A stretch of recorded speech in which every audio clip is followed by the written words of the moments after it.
ಶ್ರೀ ರಾಘವೇಂದ್ರ ಗುರವೇ ನಮೋ ಅತ್ಯಂತ ದಯಾಳವೇ.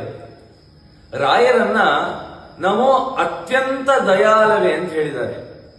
ದಯೆಗೂ ಕರುಣೆಗೂ ವ್ಯತ್ಯಾಸ ಇದೆ. ಕರುಣೆ ಅಂತಂದ್ರೆ ಬೀದಿಲಿ ಯಾರೋ ಭಿಕ್ಷಕ ಬರ್ತಾನೆ, ಒಂದು 10 ರೂಪಾಯಿ ಕೊಟ್ಟು ಕಳಿಸ್ತೀವಿ. ಆದ್ರೆ ರಾಯರನ್ನ ದಯಾಳವೇ ಅಂದ್ರು. ದಯೆಗೂ ಕರುಣೆಗೂ ಏನ್ ವ್ಯತ್ಯಾಸ ಅಂತಂದ್ರೆ, ದಯೆ ತೋರಿಸಿದ್ರು ಅಂತಂದ್ರೆ ಜೀವನ ಪರ್ಯಂತ ಅವನು ಉದ್ಧಾರ ಆಗಬೇಕು ಅಂತ ಭಿಕ್ಷೆಯನ್ನು ಕೊಡ್ತಾರಂತೆ. ಕರುಣೆ ಅಂತಂದ್ರೆ ಆ ಕ್ಷಣ ಕೊಟ್ಟು ಕಳಿಸ್ತಾರೆ.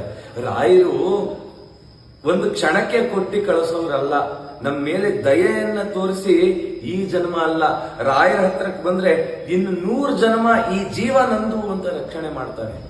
ನಮ್ಮ ಹೆತ್ತ ತಾಯಿನೋ ತಂದೆನೋ ಅನ್ಬೋದು, ನಾವು ದುಷ್ಟರಾಗಿದ್ರೆ ಇವನು ನನ್ನ ಮಗನೇ ಅಲ್ಲ ಅನ್ಬೋದು.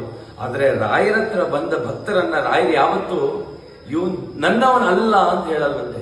ಪ್ರತಿಯೊಬ್ಬನು ನನ್ನವನು, ನನ್ನ ಸ್ವಾಮಿಗೆ ಮೀಸಲಾದ ಜೀವನವನು ಅಂತಾರಂತೆ. ಅಂತ ಗುರುಗಳು ಗುರು ಸಾರ್ವಭೌಮರು.